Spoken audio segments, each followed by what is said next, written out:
My essential question: how does HVAC technology play a crucial role in ensuring optimal living environments and conditions for people worldwide? My sub-EQ1 is how has HVAC changed over time? EQ2 is where are HVAC systems most needed, used, and why?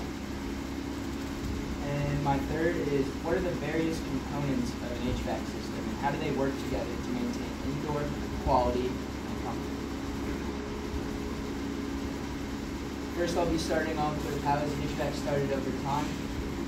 The basic meaning of HVAC is heating, ventilation, and air conditioning. The journey of HVAC systems have traveled way back in time to early civilizations where people used natural heat and natural ventilation such as windows and fires for heating and cooling. An inventor in 1876 was born in Buffalo, New York named Willis Carrier, and he ended up designing the first running HVAC system for New York in 1902. This is it right here, and I'm standing next to it.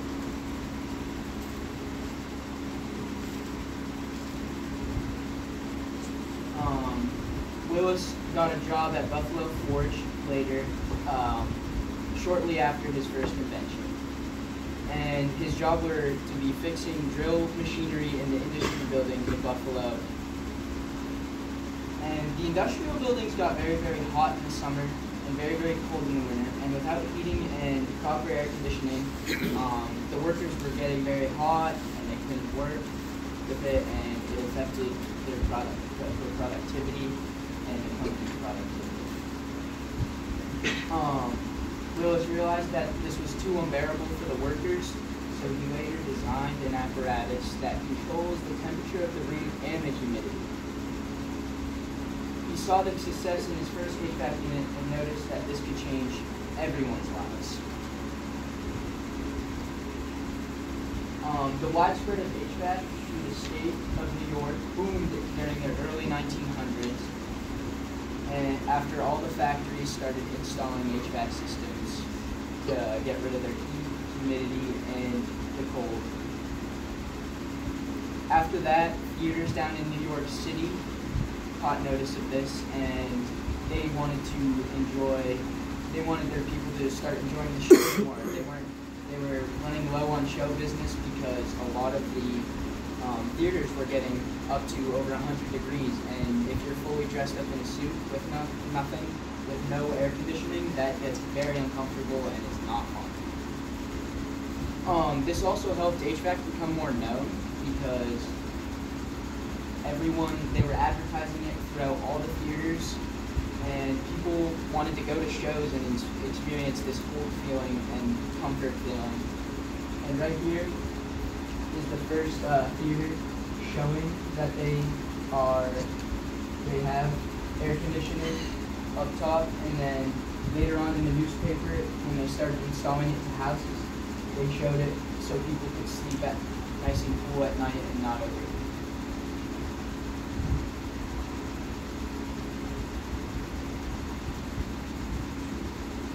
After schools took notice of HVAC, some schools started teaching it in the early 1900s, so workers could join the industry and start installing systems. Over the years, HVAC has also become more energy efficient. They don't want to be burning as much fossil fuels and natural gases because we are running low on it now, so it's more electrical based.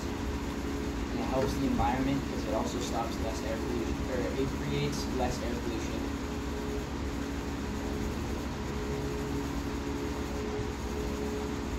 My second EQ are where HVAC systems most used, needed, and why. Every modern building now has some sort of HVAC system installed in some part of it. 60% of all air conditioning units are in Japan, China, and the US. So the world is still underdeveloped when it comes to HVAC, so it is a crucial role that we start working on it, especially with electricity. Without it, we wouldn't be able to heat our homes or buildings properly, and the quality of the air pertains to the humidity, and a typical HVAC system will reduce the amount of humidity in the air of that room. And right here is a graph of the world and the major countries and their percentages. You can see U.S., Japan, and China and Korea have high percentages. They're very wealthy countries, so they have the better up, and they help. The under-civilized countries have a lot less air conditioning, which shows that we really need to start working on it more throughout the world, not just in the U.S. HVAC systems are also efficient because the big companies save a lot of money due to their energy-controlled systems, and over time it helps companies save more money throughout all the utility bills. Having the right moisture in a home or a building can also effectively change anyone's mood and productivity, so that always helps. And these are the humidity charts, level charts throughout it. More than 70% have poor humidity high levels in a building, and around 60 to 70 are fair percent, and a little, either about 30 and under 60% maintain your healthy levels, and under 30% are fair, and less than 25% have poor humidity now due to HVAC. An HVAC system that's well maintained and efficient will also ensure you a good night's rest. Sleeping as well, it is also very vital for your system overall and productivity throughout your day and job. And since HVAC system regulates the indoor temperatures and ensures quality flow of the air through your house, you should have a good night's rest and sleep. Right here is a chart showing the age groups and their best temperatures of where they can be sleeping. Babies and children sleep best between 61 to 69 degrees Fahrenheit. Adults like it 60 to 67 degrees Fahrenheit, and senior citizens like it hot, like 65 to 78 degrees. I don't know how. Location is a huge part in installing an HVAC system. Shade is an ideal spot because you don't want your system overheating when it gets up to over 100, 200 degrees in the sun. Your system will start shutting down. It can start malfunctioning, causing problems throughout your whole house. And systems that can overheat and expose to constant sunlight, and your system will not work well, and it will cause you to suspend. The north side of the house, of your house, is usually ideal. That's the best spot for an HVAC system because the north side has all the shade since the sun sets from east to west. There's no sun on the north side of the house, so your system will consistently stay nice and cool. Particular concerns for overheating HVAC systems, they're usually in the southwest parts of the country in the U.S. My third EQ. What are the various components of an HVAC system, and how do they work together to maintain indoor comfort and air quality? There's a lot of main components that build up an HVAC system, and I'll be going over all of them with you. The first one is one of your most important. That's the thermostat. It goes in your house, controls the temperature, and it tells you what temperature your house is at. You have the heat exchange. That's in your furnace or your compressor. That creates the air, makes it hot if you have the thermostat up and making it blast heat. You have your furnace. Your furnace is what you keep in your house, and that's usually in your basement or in an enclosed space because you don't want those to get run over and like really messy because they can crap out real fast and mess up. You have a blower motor. You have your valve and your fan. Your fan is what cools down the system and regulates the air. You have your damper and a blower.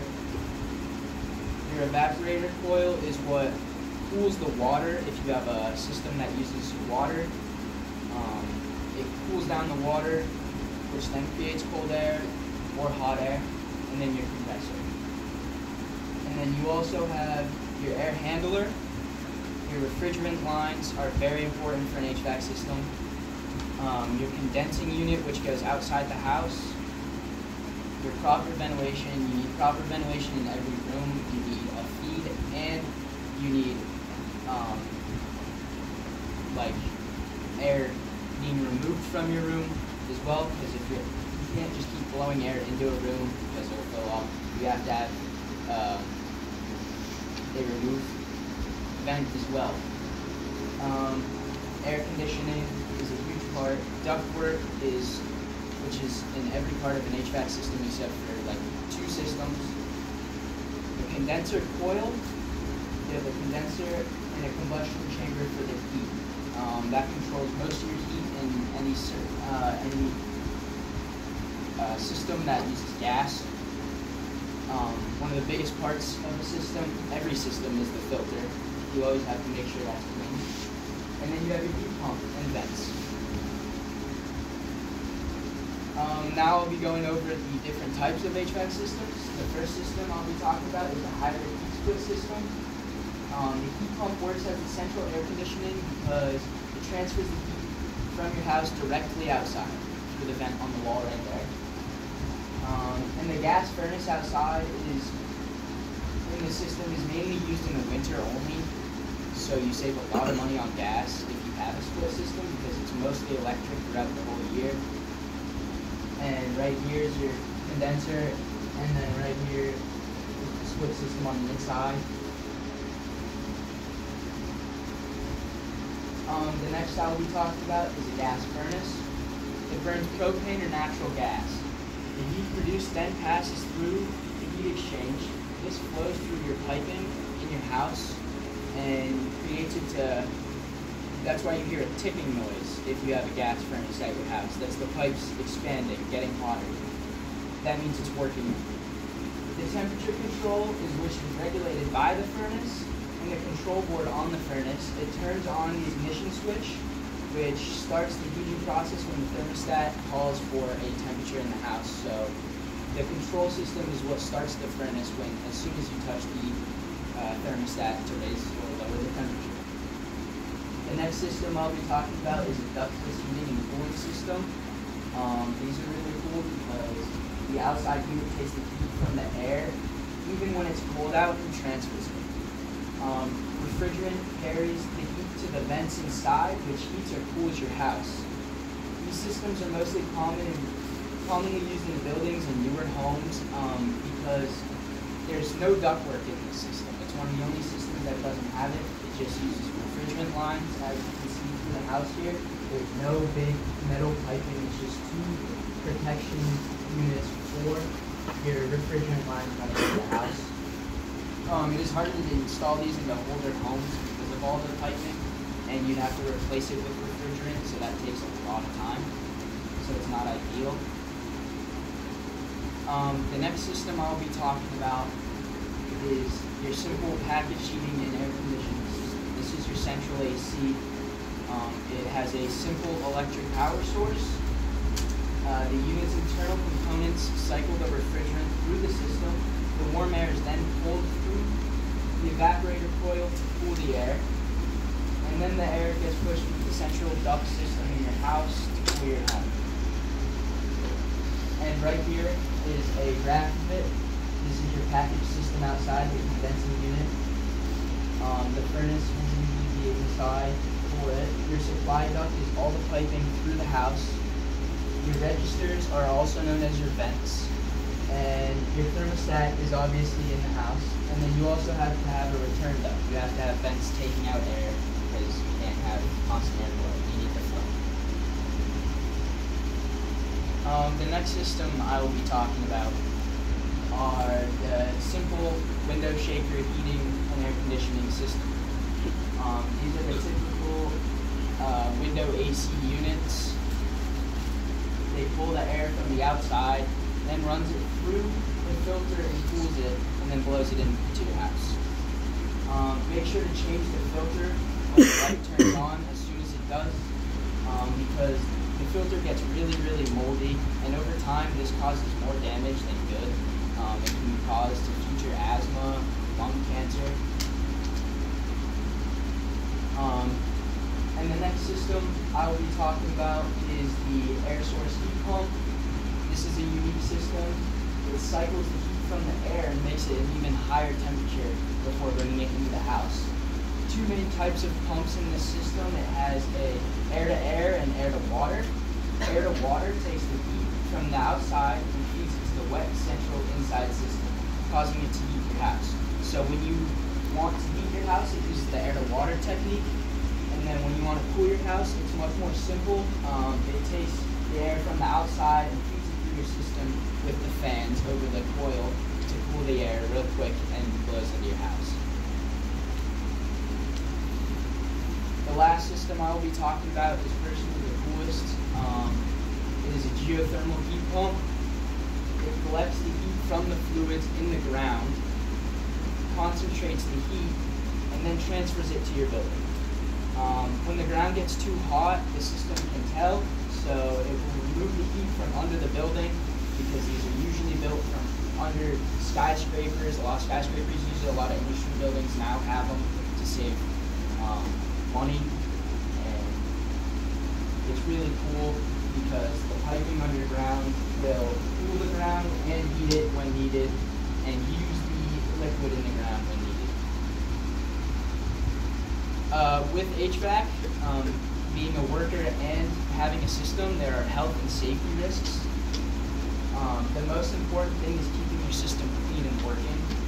Over time, every filter will grow mold and fungus, and it will start spreading around your house and system. This can lead to health problems. Breathing in mold will cause major lung cancer. Right here is a chart for fatal work injuries for HVAC workers through 2017 and 2021. The highest injury rate is transportation, because the workers are driving around like 70% of the time you're driving. The next one are falls and slips, so that's usually if like a ladder isn't working or like a gas leak and you slip in it. The next one is violence and other injuries by persons or animals. That's common because a lot of people have dogs. So when you walk into a house to install a system, you don't want to just go up to their dog because they're going to attack you. And you don't want that to be a problem. And then the next two are exposure to harmful substances in poor environments. That's due to overheating, getting sick. If you don't want to get refrigerant spilled on you or gas whatsoever, as soon as you get refrigerant on you, it will burn and give you skin problems permanently. And then there's electricity risks. Most HVAC systems run on an energy source. You want to make sure that's fully charged all the time. If you're an HVAC tradesman, you always should be wearing your respirator when installing these systems. Lots of dust and dirt can sometimes build up, and it's very unsafe to breathe that in if you're working in a system for 8 hours and the room's 100 degrees. You'll pass out really quickly. Chemicals play a huge part. Refrigerant isn't good to any unit. You want to avoid getting any sort of refrigerant or grease spilled on you. It's very toxic, so when you're a tradesman, you get to learn all about it. Next, I'll be talking about your proper inspection of a system. Right here is a clean and a dirty filter. Huge difference. Dirty filter, not good whatsoever. Once it's completely dirty, it just spreads more dirt into your house, and that's not good. You can hire a professional to look at your system, but that equals more money. You don't want to do that. You could also go through your system with a step-by-step process and making sure your system is up and running. First, you want to make sure your thermostat's working properly. If it's not working properly, your system's lying to you. Your system can be perfectly fine, and that will not be good. Next, you want to turn the power off because you're working with high electricity volts. every system has at least 400 volts of electricity, so if you get shocked, it's going to hurt really bad. So you want to avoid that. After that, you want to remove all the debris from your outside condenser unit. If there are trees over it and leaves and dirt, you want those fins to be clean to keep spinning and flowing the air through your house. Make sure your unit outside is still level on the ground. You don't want it falling over and ripping out piping or refrigerant lines from your house, because that can cause more problems. Then you want to clean the evaporator coil and replace the filter, and finally check for any leaks in your system. Last, I'll be talking about career and HVAC roles for HVAC workers. There's 3 different types of roles you can be. There's commercial, which are the big industry buildings you work on. Like this guy right here is working commercial. He's working on a skyscraper. Residential is condos, homes, and apartments. And then the last is sales. You just make sure you go to the job site after it's done. You make sure that everything's running. You fix anything if there's a problem. Also, to be an HVAC worker, you want to have a clean license, no DUIs, because you're driving constantly. So as soon as you get one, you're probably going to get fired. Lots of travel. You also learn the safety of everything you work with. And like any other career, you have to have a 2-year certification for it. Also, you can get your master's after, which increases your payroll. Benefits of having an HVAC certification: the programs give in-depth training, installing and building systems, equipment, green technology, air quality, and the aims of these programs help you later to equip you with skills to help you with your future clients. This also helps for job eligibility with these certifications. More jobs are going to be asking you to come work for them and give you more money. This also helps you because you can go get your business degree after, and you can open your own HVAC company and work for yourself and make even more. You get specialized knowledge in heat pumps, preventative maintenance, R410A refrigerant, carbon monoxide safety, green awareness, hydrocarbon refrigeration, duct and envelope testing, indoor air quality, and solar heating. And this all comes with a higher earning potential. And last, for my applied piece, I built a model of an HVAC system, 2 HVAC systems through the house. The first one I installed on the left side. It's a mini split system. It's very simple. You have your condenser unit outside the house. You have one line of ductwork going into the room of whichever your split is in, and it blows and takes air at the same time. The next system is much more in-depth. I installed a central AC system because it's the most common around here besides the mini split. And with this system, you have your furnace and compressor. The furnace I left outside because so you guys can see it, but usually you want it in your basement. And on the furnace, you have, this is your control board. This is where all your electrical work comes from. And right here is the filter on the furnace. This is where the air intakes. And right here is your ductwork for your feed going into your house. This is where the air starts. This is where it blows through. And right here is your return, because you also need air coming out. All the blue here is the feed. All the ductwork through the house is blowing in. And then you also need returns. So all the red is returns. I spread the 2 return vents out because you want the air to actually get into the room before it gets pulled out, so you have constant airflow for your system. And then you have the vents right here on the top and bottom floor coming through blowing the air. And these are some photos of me working on my applied piece, painting it up. And thank you for watching. Any questions?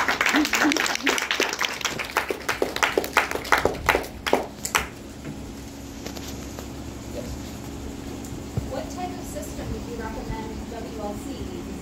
I Specifically her classroom. I recommend a hybrid heat split system. You can have that installed within 4 hours, and it works extremely well, and it's the cheapest. So it's making everyone's day better. It's making the person installing its day better. They're getting paid a full day at work to work 4 hours, and your room's going to be cool, and you're not paying a lot of money because there's no gas. They throw heat too, right? Sounds pretty good, Mr. Ronnie. What's it, if you were to think about putting a system here in New Hampshire versus a system in Florida, how would they differ? It depends on the humidity. So you want, like, a split system here would be really, really helpful because it's really simple. For Florida, the houses are always hot. So, like, central AC would help more because it's not just sitting in one spot. And so, like, central AC through a house in Florida would help because it's constantly humid there. So it's always, your house will always be cool if you have it. You don't want to install like 7 mini split systems into a house in Florida because that will cost more than central AC overall.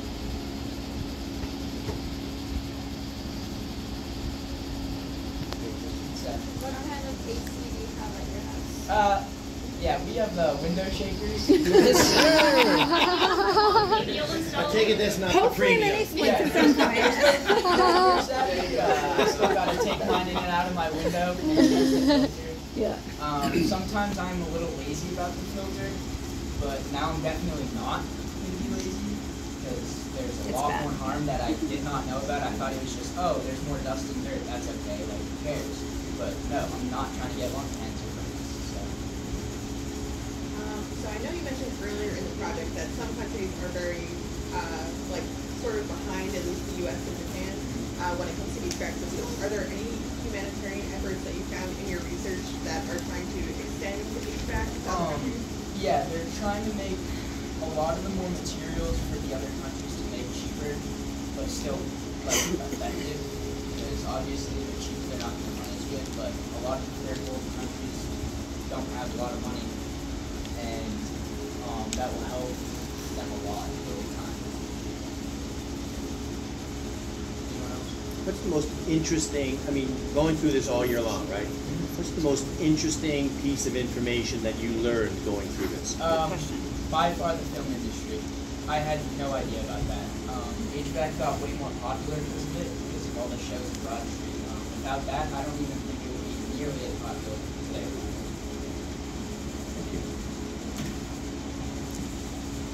Nice job. You go, Vince. Yes. How long is that?